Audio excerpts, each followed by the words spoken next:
La filière s'intitule Informatique, réseau et cybersécurité. Donc elle a pour principal objectif de former des ingénieurs informaticiens autour du développement informatique, des ingénieurs aussi qui sachent construire et installer des infrastructures réseau et des infrastructures systèmes de manière efficace.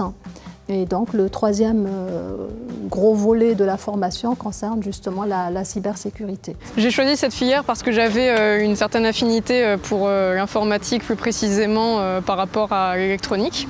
Et ensuite, il y a aussi la filière cybersécurité qui est apparue à peu près en même temps que je suis arrivée. Et c'est un domaine que j'ai découvert dans les premières années et qui est très intéressant de par le côté jeu que ça implique. J'ai choisi les CISAR tout d'abord parce que c'est une école où on enseigne l'informatique et que c'était ce qui me tenait à cœur.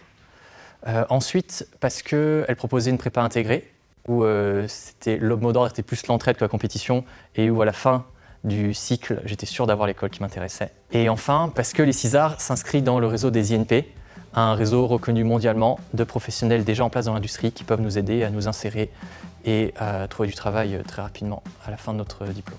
On faisait des choses très concrètes, plus industrielles. Ça va être dans le sens toucher à des logiciels, à vraiment le fond du logiciel, vraiment s'intéresser comment fonctionne de tout profondément et pas juste être superficiel dans la compréhension de ce qu'on fait et de ce qu'on manipule. Le fait que les CISAR organisent les CISO, ça m'a aidé à choisir parce que forcément, étant donné que j'ai été impliquée dans le club de cybersécurité, on était très sollicité par rapport à ça.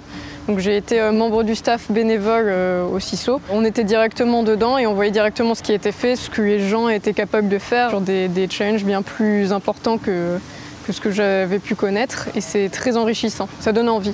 Alors les débouchés vont suivre globalement les spécialités, donc c'est ingénieur-développeur. On a aussi des ingénieurs qui vont se spécialiser plutôt dans l'administration système et des ingénieurs qui vont travailler dans des bureaux d'études ou des consultants en cybersécurité et en sécurité. Et très rapidement, de par le retour que nous avons, ils deviennent rapidement chefs de projet dans ces différents secteurs-là. Je pense que c'est important de noter que l'un des points forts de l'ESISAR, toutes filières confondues, donc y compris la filière informatique, réseau et cybersécurité, c'est que nos diplômés arrivent à se placer en moyenne 1 mois après leur sortie de l'école.